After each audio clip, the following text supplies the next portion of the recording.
Hello guys, मैं Sunil Pareek Indian tech classes में आपका हार्दिक स्वागत करता हूं।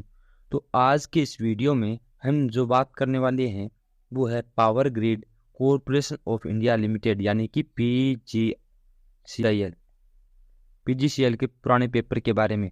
ये 2018 का पेपर है, इलेक्ट्रीशियन का है और इसके बारे में अपन पूरा यहाँ पे एक्सप्लेन करने वाले हैं कि इसका जो इसने जितने भी क्वेश्चन यहाँ पे दिए होंगे, यानी इसने 120 क्वेश्चन थ्योरी के दिए यहाँ पर, जीके का एक भी क्वेश्चन इसने नहीं दिया इस पेपर के अंदर। तो इस बार जीके क्वेश्चन आ भी सकते हैं और नहीं भी आ सकते, वो डिपेंड करता है पीजीसीएल के ऊपर। ठीक है, तो वीडियो में हम इस पेपर का सोल्यूशन करने वाले हैं और प्रत्येक क्वेश्चन के बारे में अपन यहाँ पे एक्सप्लेन करेंगे कि इसका जो उत्तर ये मानना है इसने तो क्यों माना, और इसने अगर कोई क्वेश्चन गलत मान लिया तो उसका भी अपन यहाँ पे सही सोल्यूशन करने वाले हैं। तो वीडियो को आपको शुरुआत से लेके अंत तक देखना है। अगर वीडियो आपको अच्छा लगे तो वीडियो लाइक जरूर करना, उस चैनल को सब्सक्राइब करना और वीडियो शेयर भी अपने दोस्तों के साथ जरूर कर देना। चलते हैं अपने वीडियो पर, तो देखिए आज का जो पहला क्वेश्चन मेरे पास क्या है। वैद्युतिक रसायन यानी इलेक्ट्रोकेमिकल समतुल्य निम्नलिखित में से किस संबंध के द्वारा दर्शाया जाता है। यानी कि अगर मेरे पास कोई बैटरी है, ठीक है, उस बैटरी के अंदर इलेक्ट्रोलाइसिस की प्रक्रिया स्टार्ट होती है और इलेक्ट्रोलाइसिस की जो प्रक्रिया स्टार्ट होगी तो वहां पे फैराडे का नियम लागू होगा और फैराडे का नियम ये बोलता है कि वहां पे जो द्रव्यमान इकट्ठा होगा, यानी वहां पे एनोड होता है, एक होता है मेरे पास कैथोड। इन प्लेटों के ऊपर जो यहाँ पे इलेक्ट्रोलाइट भरा गया है, इस इलेक्ट्रोलाइट से निकल कर यहाँ पे क्या इकट्ठा होता है, द्रव्यमान। अब किसका द्रव्यमान? उस पदार्थ का जो यहाँ पे इलेक्ट्रोलाइट भरा गया उस पदार्थ का। ठीक है, जैसे CuSO4 भर दिया मैंने, कॉपर सल्फेट, तो यहाँ पे कॉपर का क्या होगा, द्रव्यमान इकट्ठा होगा। तो वो कितना होगा वो डिपेंड करता है उसके Z, I और T के ऊपर, यानी उसके अंदर कितनी करंट प्रवाहित हो रही है, कितने समय के लिए प्रवाहित हो रही है और कितना उसका विद्युतीय रासायनिक तुल्यांक उसका है, इस चीज पे डिपेंड करता है। तो इसका एक्यूरेट उत्तर क्या रहेगा मेरे पास? डी ऑप्शन, M बराबर Z into I into T। ठीक है, चलिए नेक्स्ट क्वेश्चन पे चलते हैं। और अगला क्वेश्चन मेरे पास क्या है, निम्नलिखित में से किस उपकरण का प्रतिरोध न्यूनतम होता है। देखिए मेरे पास बहुत सारे इक्विपमेंट आते हैं इलेक्ट्रिकल के अंदर, कोई वोल्टेज मापता है, कोई करंट मापता है, कोई कुछ मापता है, कोई कुछ मापता है। ठीक है, प्रत्येक जो इक्विपमेंट होता है उसका प्रतिरोध अलग अलग होता है। ठीक है, अब जो उपकरण समानांतर में लगे, कौन से क्रम में, समानांतर के अंदर, उनका प्रतिरोध जितना ज्यादा रहेगा उतना ही वो क्या रहेगा, बढ़िया रहेगा। जो उपकरण सीरीज में लगे उसका प्रतिरोध जितना न्यूनतम रहेगा उतना ही बढ़िया वो रहेगा। तो आवर्ती मीटर वो लगता है समानांतर में, तो प्रतिरोध क्या रहना चाहिए इसका, ज्यादा। एमीटर लगता है सीरीज में, क्या मापता है, करंट, क्या मापता है ये, करंट। अगर इसका प्रतिरोध ज्यादा रहा तो ये अकेले ही वोल्टेज ड्रॉप कर लेगा सारी की सारी, और लोड के पास वोल्टेज को पहुंचने ही नहीं देगा सीरीज के अंदर। इसलिए एमीटर का प्रतिरोध जितना न्यूनतम होगा उतना ही वो क्या रहेगा, बढ़िया रहेगा। एक आदर्श एमीटर का प्रतिरोध क्या होना चाहिए, 0 होना चाहिए। चलिए नेक्स्ट क्वेश्चन पे चलते हैं। अगला क्वेश्चन क्या है मेरे पास, LT यानी कि लो टेंशन केबल की रोधन का परीक्षण, रोधन बोलते हैं अपने पास इंसुलेशन, किसको बोलते हैं, इंसुलेशन को, का परीक्षण खाली स्थान की वोल्टेज पर किया जाना चाहिए।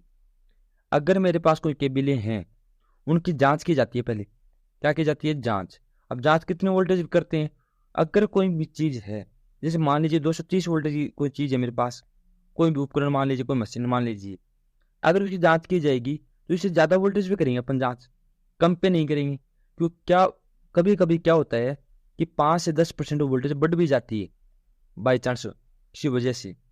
तो वो वाला उपकरण या वो वाली चीज जो अपन काम में लेंगे तो वो चीज क्या नहीं होनी चाहिए, खराब है नहीं होनी चाहिए। तो यहाँ पे है क्या, केबिल। अब केबिल अगर कितने की है, लो टेंशन, लो टेंशन कितना होता है, 1000 वोल्टेज तक, कितना होता है, 1 kV तक। तो ये वाली केबिल 1000 वोल्टेज थोड़ी बहुत ज्यादा बढ़ भी जाए तो भी ये केबिल खराब नहीं होनी चाहिए, इसलिए थोड़ी सी ज्यादा वोल्टेज भी इसकी क्या की जाएगी, जांच की जाएगी। बहुत ज्यादा वोल्टेज पे नहीं करते, थोड़ी सी ज्यादा, तो वो कितनी होती है, लगभग 1100 वोल्टेज के आसपास। तो इतनी वोल्टेज भी लो टेंशन केबिल क्या की जाती है, जांच की जाती है। ठीक है, चलिए नेक्स्ट क्वेश्चन में चलते हैं। और अगला क्वेश्चन मेरे पास क्या है, खाली स्थान के प्रयोग से एमीटर की सीमा को विस्तारित किया जा सकता है। यानी कि मेरे पास कोई एमीटर है, वो माप रहा है मेरे पास 5 एम्पियर। कितने माप रहा है? 5 एम्पियर। कितने माप रहा है? 5 एम्पियर। मैं चाहता हूं ये वाला एमीटर कितने माप दे? 10 एम्पियर। कितने माप दे? 10 एम्पियर। अगर ये इसकी सीमा में विस्तार करना है तो ये जुड़ता है सीरीज के अंदर। अब सीरीज में मैंने अभी बताया था आपको कि जितना कम प्रतिरोध हो, जितना कम क्या होना चाहिए? आर, उतना ही बहुत चीज क्या रहेगी? बढ़िया। तो इसका एक काम करो, इसका आर क्या कर दो? कम। अगर आर को कम करोगे कैसे कर सकते हैं अपन? ये मान लीजिए मेरे पास कोई मीटर है, क्या कोई प्रतिरोध, इसका आर का मान है 10 ओम। अब कम कैसे कर सकता हूँ? अगर सीरीज में प्रतिरोध जोड़ूंगा तो इसका आर का मान बढ़ेगा।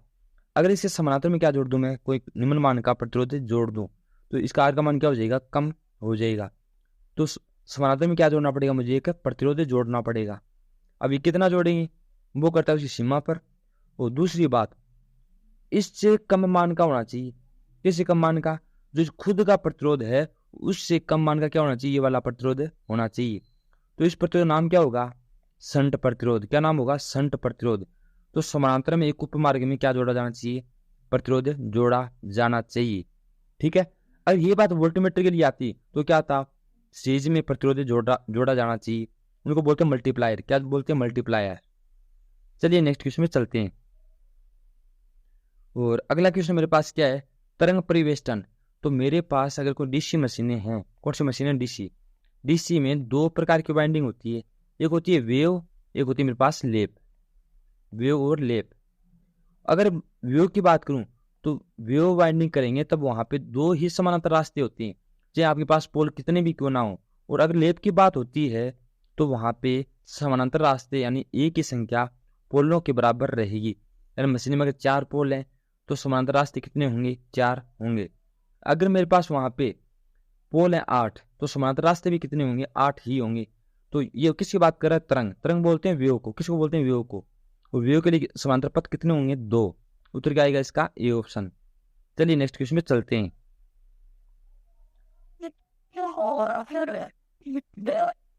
और अगला क्वेश्चन मेरे पास क्या है? सेल की दक्षता पर विचार खाली स्थान में किया जा सकता है। यानी अगर आपको सेल की दक्षता देखनी है तो अपन मोबाइल की बैटरी या ट्रैक्टर मोटर गाड़ियों की बैटरी देखते हैं, उन पे क्या लिखा होता है? एम्पियर हावर, एएच लिखा होता है। यानी 5000 mAh मोबाइल की बैटरी आ गई। तो ये एम पे जो आया वो तो क्या बताता है? इसकी कैपेसिटी, यानी ये कितनी बड़ी बैटरी है, यानी कितनी बड़ी बैटरी है। और अगर ये छोटी बैटरी हुई तो एमएच लिखेंगे, बड़ी बैटरी हुई तो एएच लिख देंगे सीधा। तो इसकी तो दक्षता मापते हैं पर किस मापेंगे? एएच के अंदर। किसके अंदर? एएच के अंदर। और एक होती है वाट हावर, डब्ल्यूएच भी होता है। डब्ल्यूएच अलग होता है और एएच अलग होता है। ये वाटेज के अनुसार मापता है बैटरी की दक्षता। और एएच एम्पियर हावर, यानी कितने घंटे के लिए कितनी एम्पियर बैटरी दे सकती है या सेल दे सकता है। तो दक्षता किस में आएगी? अपनी एएच में।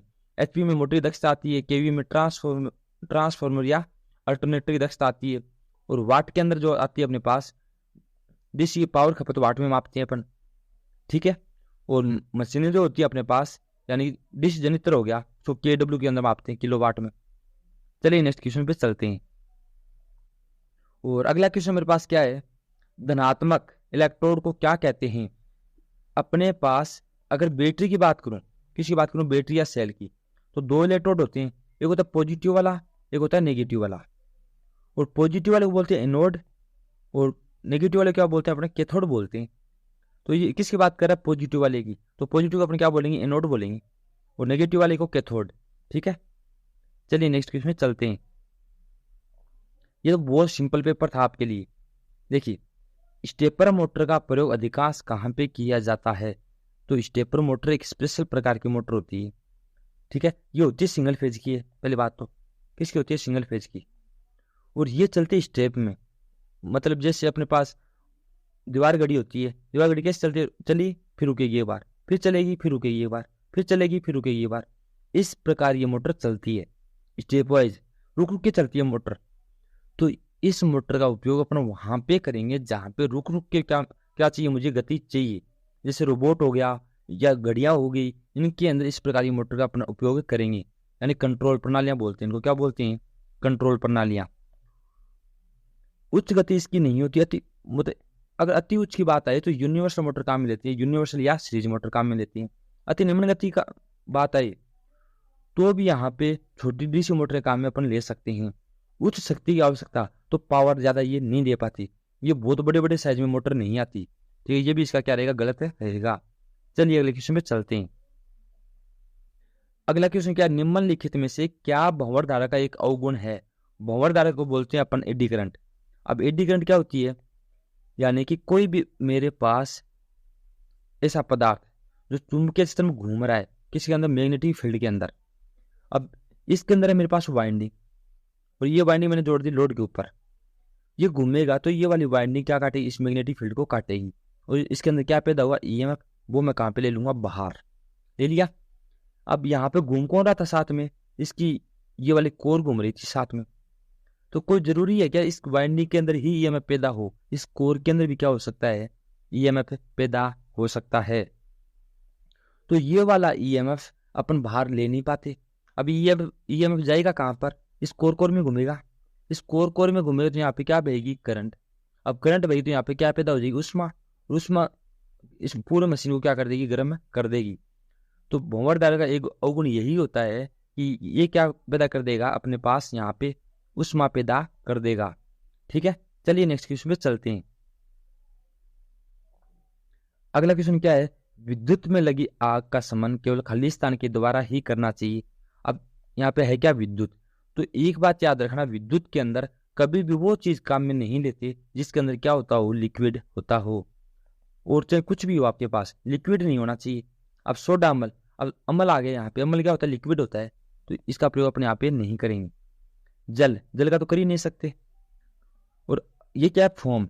फोम भी क्या होता है, मतलब पानी के साथ साबुन का घोल भरा होता है, यानी क्या भरा होता है इसके अंदर, लिक्विड। तो ये भी नहीं करेंगे। बचा कौन सा, कार्बन टेट्राक्लोराइड या हेलोन प्रकार का, एक हेलोन भी आता है, इसी को बोलते हैं लगभग। तो ये भी अपने यहाँ पे प्रयोग कर सकते हैं।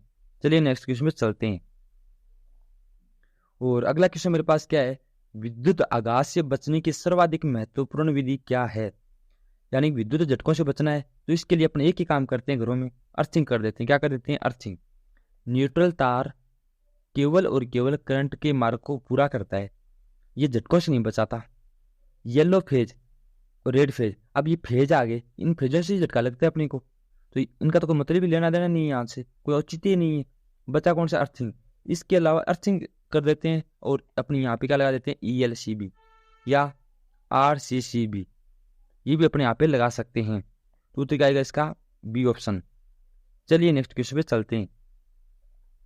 अगला क्वेश्चन क्या है, विद्युत मिश्रक। मिश्रक बोलते हैं अपन जो अपने पास मिक्सर ग्राइंडर होता है घरों में, जूसर बोलते हैं अपन उसको, ठीक है, में किस प्रकार की मोटर का प्रयोग किया जाएगा।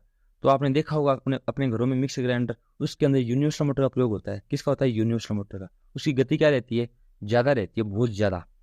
ठीक है, और 2 पोल की मोटर वहां पे अपना प्रयोग करते हैं। चलिए नेक्स्ट क्वेश्चन पे चलते हैं। और स्थायी संधारित्र मोटर करते हैं अपन छत के पंखों में यूज। अगला क्वेश्चन क्या है, हाइड्रोमीटर का प्रयोग सेल के खाली स्थान के परीक्षण हेतु किया जाता है। तो हाइड्रोमीटर होता है अपने पास जो सेल या बैटरी होती है उसके अंदर जो लिक्विड भरा होता है, यानी इलेक्ट्रोलाइट, उसका अपेक्षित घनत्व मापता है। और ये करता है अपने पास आर्किमिडीज के सिद्धांत पर काम। किस सिद्धांत पर काम, आर्किमिडीज के सिद्धांत पर काम।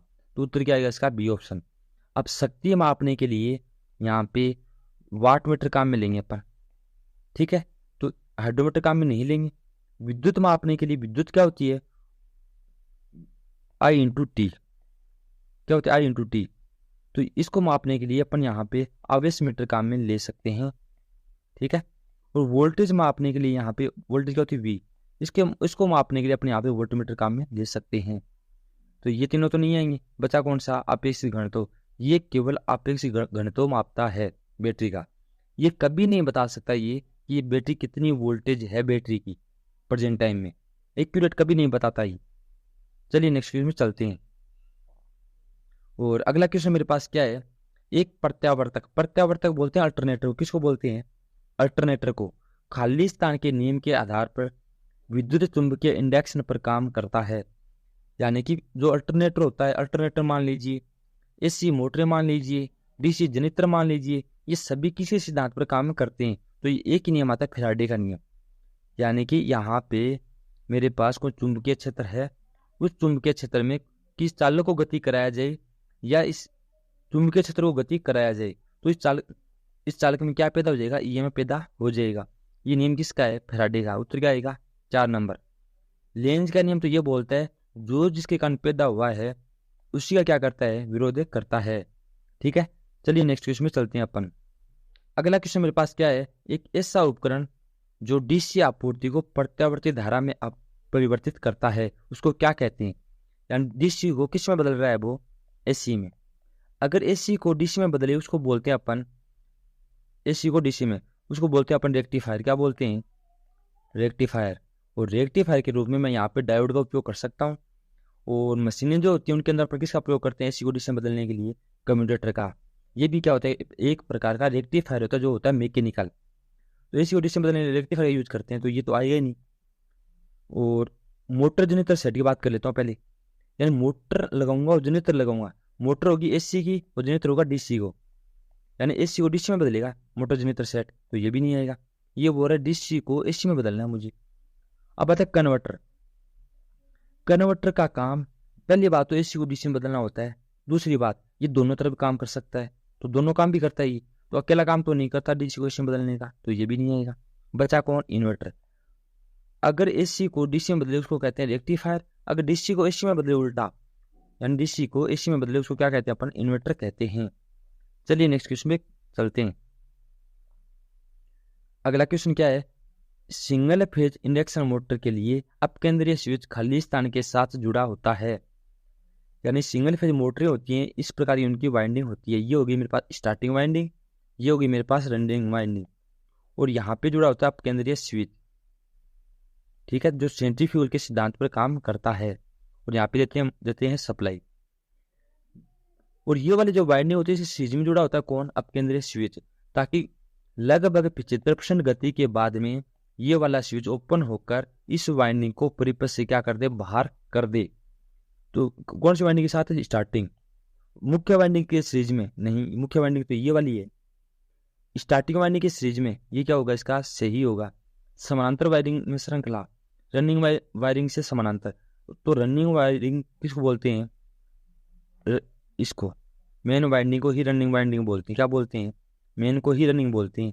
इसके भी नहीं होता और इसके भी नहीं होगा, तो बच्चे कौन सी, स्टार्टिंग वाइंडिंग की सीरीज में जुड़ा होता है। ठीक है, चलिए अगले क्वेश्चन पे चलते हैं। और अगला क्वेश्चन मेरे पास क्या है, एक विद्युत धारा जो आवधिक रूप से परिवर्तित होती रहती है उसको क्या कहते हैं। यानी एक ऐसी करंट, इस प्रकार की करंट जो समय के साथ बार बार बदलती रहती है।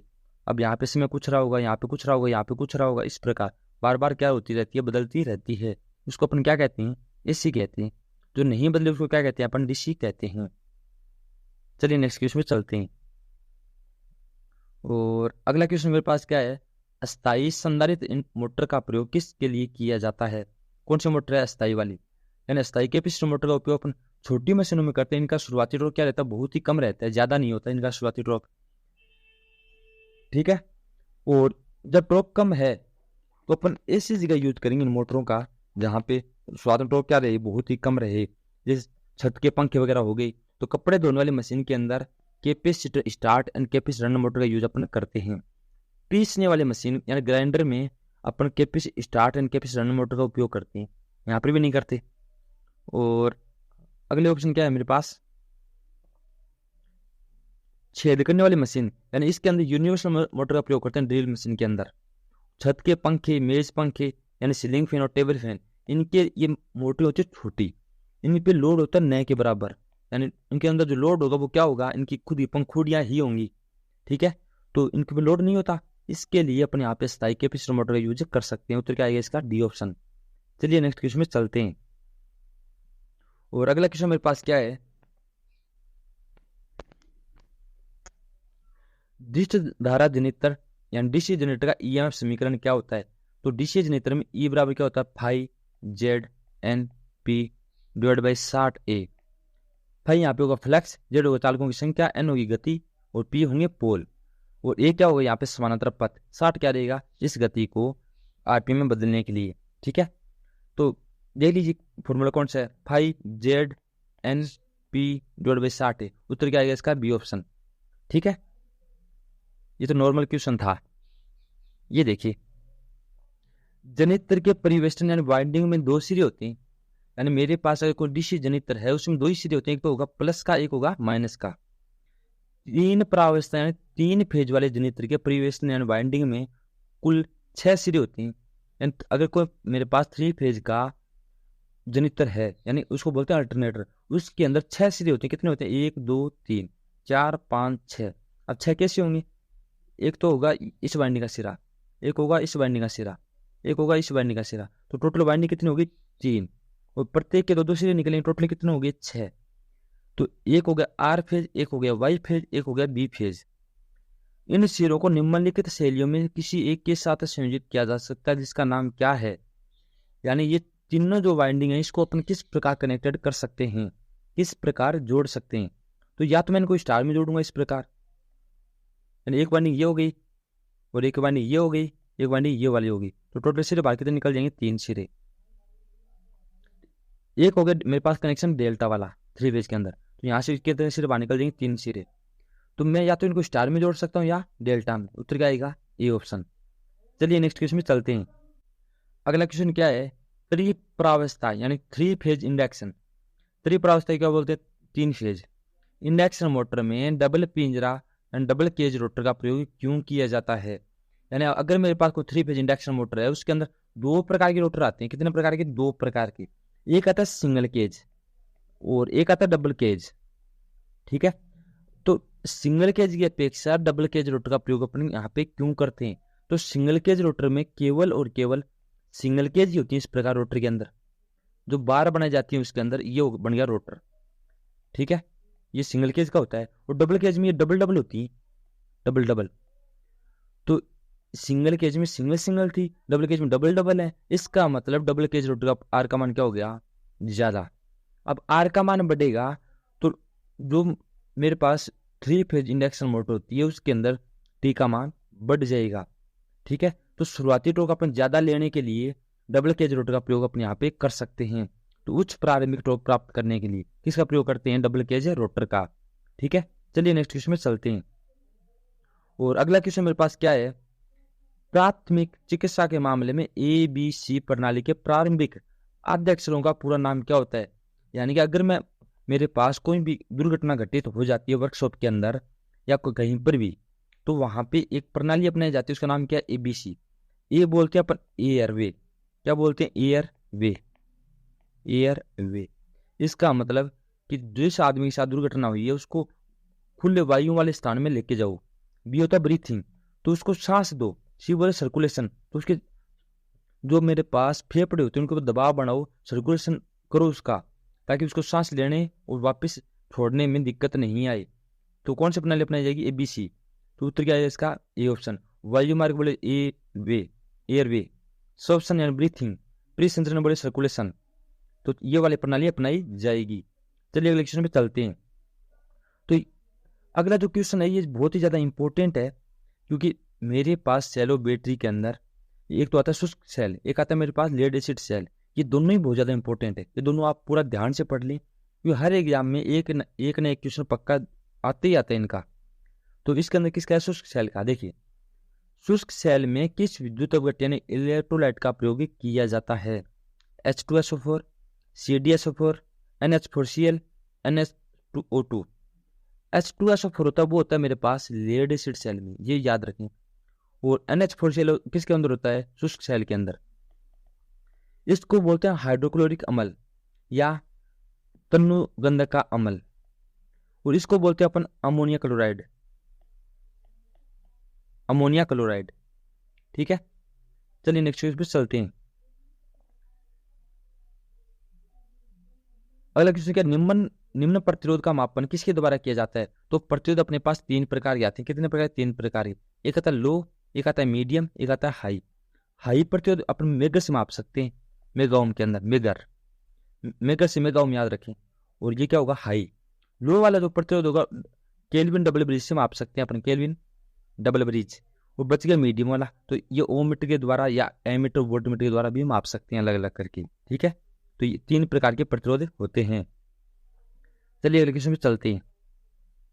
मैक्सवेल ब्रिज इंडक्टेंस मापेगा, और विन सेतु ब्रिज जो होगा मेरे पास वो मापेगा जो अपने पास ये आवृत्तियां वगैरह होती है उनको। ठीक है, चलिए CRO का सही पूर्ण रूप क्या होता है? C बोले तो कैथोड, R बोले रे, O बोले तो ऑसिलोस्कोप, यानी कैथोड रे ऑसिलोस्कोप।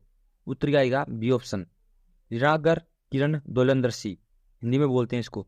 और ये मापता है कि पहली बात तो ये सब कुछ माप सकता है, जो 1 मीटर नहीं माप पाता वो ये माप सकता है। वो क्या है? तरंग का रूप। कोई भी मीटर तरंग का रूप नहीं दिखा सकता, ये तरंग का रूप भी साथ में दिखा सकता है। और कभी भी ये डायरेक्टली नहीं बताता कि ये इसका इतना मान है। जैसे मान लीजिए मेरे पास 50 एम्पीयर करंट जा रही है, अब मुझे थोड़ी पता है भाई ये क्या बताएगा। अगर मेरे पास एमीटर हो वो क्या बता देगा? 50 एम्पीयर बता देगा। ये क्या करेगा? उसकी एक आकृति दिखाएगा इस तरंग के रूप में, और यहाँ से मुझे इसको देख के ज्ञात करना पड़ता है। यानी ये कभी भी डायरेक्ट मान नहीं बताता, ये तरंग दिखाकर उसको इनडायरेक्ट तरीके से बता देता है, और बाद में अपने को ज्ञात करना पड़ता है। ठीक है, चलिए अगले क्वेश्चन पे चलते हैं। ये आ गया क्वेश्चन, वही क्वेश्चन जो पहले आया था। अपकेंद्रीय स्विच अधिकतम गति के खाली स्थान पर वियोजित हो जाता है। अपकेंद्रीय स्विच कितनी गति पर ओपन हो जाएगा? तो ये लगभग 100% गति की 75% गति प्राप्त कर ले, यानी 75 से 80% गति प्राप्त कर ले मोटर, तो उस समय अपकेंद्रीय स्विच ओपन हो जाएगा। वो जो स्टार्टिंग वाइंडिंग होती है उसको क्या कर देगा? परिपथ से बाहर कर देगा। तो क्या है इसका? A option. चलिए अगले क्वेश्चन में चलते हैं। अगला क्वेश्चन क्या है मेरे पास? सार्वभौमिक यानी यूनिवर्सल मोटरी गति का कंट्रोल किसके द्वारा किया जा सकता है? समांतर रूप से संयोजित संधारित्र। तो संधारित्र के द्वारा मोटरी गति अपने कंट्रोल नहीं कर सकते सार्वभौमिक की, तो ये तो आएगा नहीं। श्रेणी में संयोजित संधारित्र, इससे भी नहीं कर सकते। स्टार्टिंग वाइंडिंग सहित अपकेंद्रीय स्विच से संयोजित श्रृंखला। और अगला क्या? टेप किए गए क्षेत्रीय परिवेशन द्वारा क्षेत्रगत सतत परिवर्तन फ्लक्स के बढ़ाव या घटाव से। देखिए ये तो सबसे इंपॉर्टेंट विधि, यानी कि अगर मेरे पास कोई सीरीज मोटर आ जाए या यूनिवर्सल मोटर आ जाए, उसके अंदर अलग अलग टेपी निकाल कर या क्षेत्रवाणी की अलग अलग टेपी निकाल कर मैं वहां पे फ्लक्स को कंट्रोल करके क्या कर सकता हूँ? गति को कंट्रोल कर सकता हूँ। ठीक है, ये तो इसका सही उत्तर। अब आता है सी वाला ऑप्शन, इसके बारे में बताता हूँ। यानी मेरे पास अगर मुझे गति कंट्रोल करनी पड़े तो अपकेंद्रीय स्विच का भी उपयोग मैं वहां पे कर सकता हूँ। ठीक है, पर वो सीरीज में नहीं जुड़ेगा, वो जुड़ेगा समानांतर में। कहाँ पे जुड़ेगा? समानांतर में, तो वहां पे गति कंट्रोल कर सकता हूँ यूनिवर्सल मोटर में। ये भी इसका सही हो सकता था, तो यहाँ पे क्या आता? समानांतर आता तो।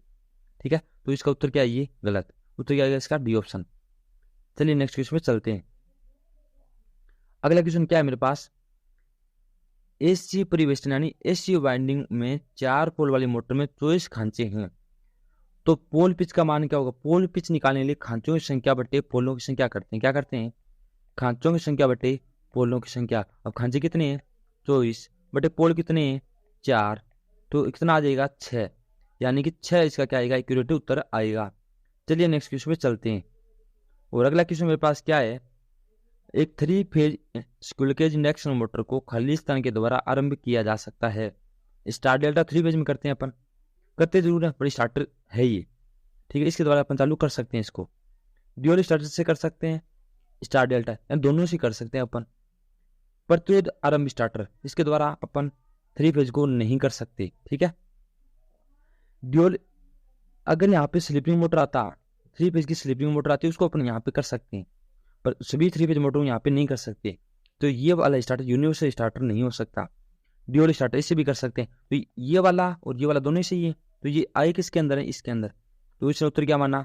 2 वाला ऑप्शन है, ये दोनों ही क्या है? सही है। तो उत्तर क्या है इसका? B option.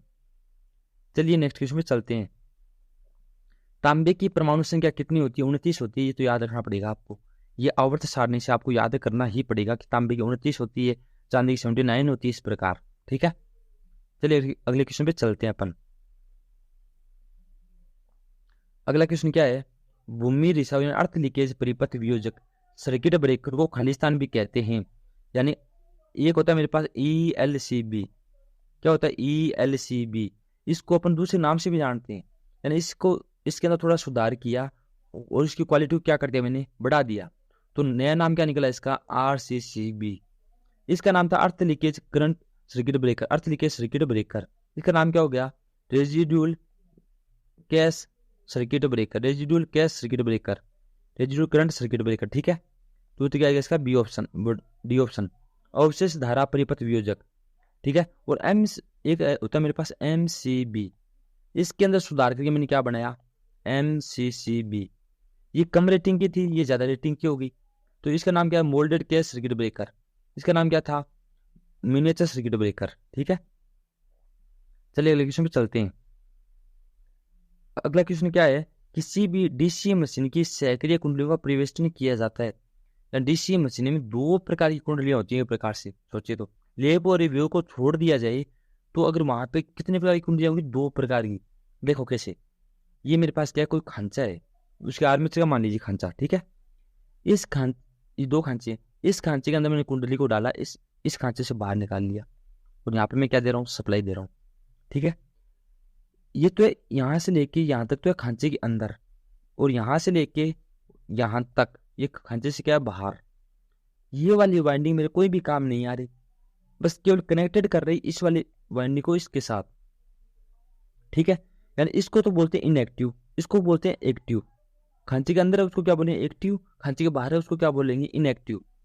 यानी कि आर्मेचर में खांचेदार स्थान यानी स्लॉट में जो होती है उसको अपने क्या बोलते हैं एक्टिव कुंडली बोलते हैं। उत्तर क्या आएगा इसका सी ऑप्शन। ये इसका क्या राइट, ये इसका क्या गलत, ठीक है। चलिए अगले क्वेश्चन पे चलते हैं। इसने ये उत्तर गलत माना था, आप सही कर सकते हो इसको। और अगला क्वेश्चन क्या है, तांबे का एक तार जिसकी धारा वहन क्षमता तांबे के अन्य 2 गुना व्यास वाले तार से खालिस्तान होती है। यानी कि मेरे पास ये कोई क्या है तांबे का तार, और ये दूसरा तांबे का तार है, इसका जो व्यास है वो है 2, इसका व्यास है मैं मान लेता हूँ 4। इसकी धारा वहन क्षमता इसकी अपेक्षा कितनी होगी। तो सीधी सी बात है 4 गुना कम होगी, क्या होगी 4 गुना कम। अगर व्यास 2 गुना है तो 4 गुना कम होगी, अगर क्षेत्रफल 2 गुना है तो 2 गुना कम होगी, ठीक है।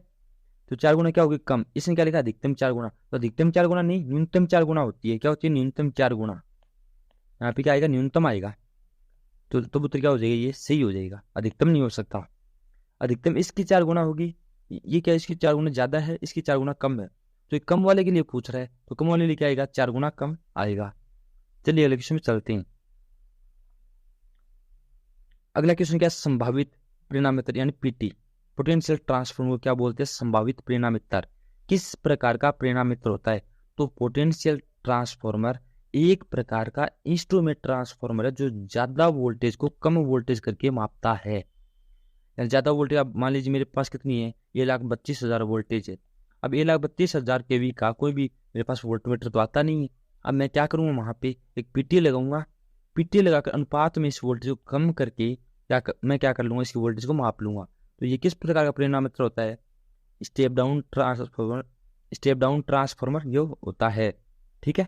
चलिए अगले क्वेश्चन पे चलते हैं।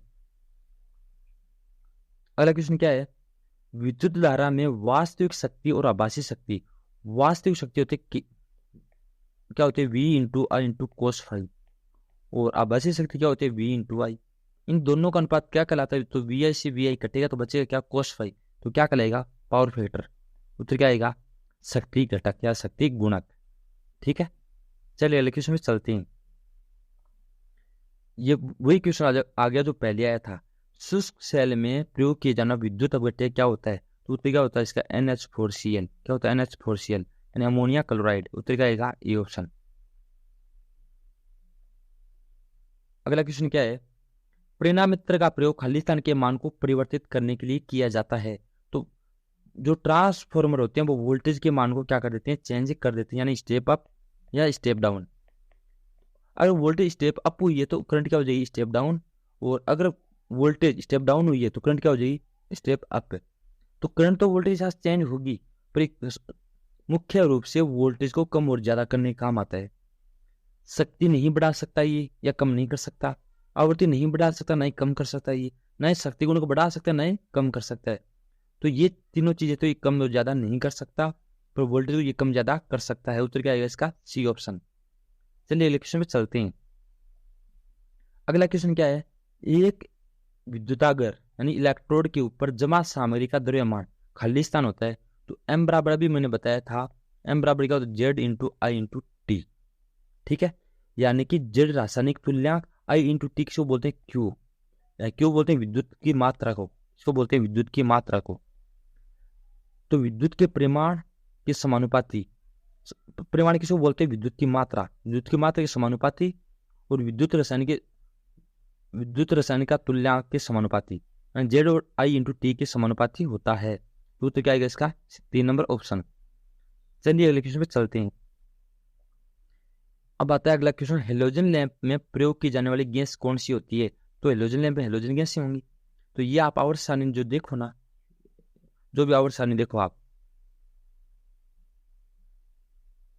इस आवर्त सारणी में इधर वाले साइड में आपको क्या मिल जाएगी, हेलोजन गैस से, एक्टिव गैस से और रेडियो एक्टिव गैस यहाँ पे आपको देखने को मिल जाएंगी। तो देख लेना, ठीक है। तो हेलोजन गैस अपन यहाँ पे प्रयोग करेंगे।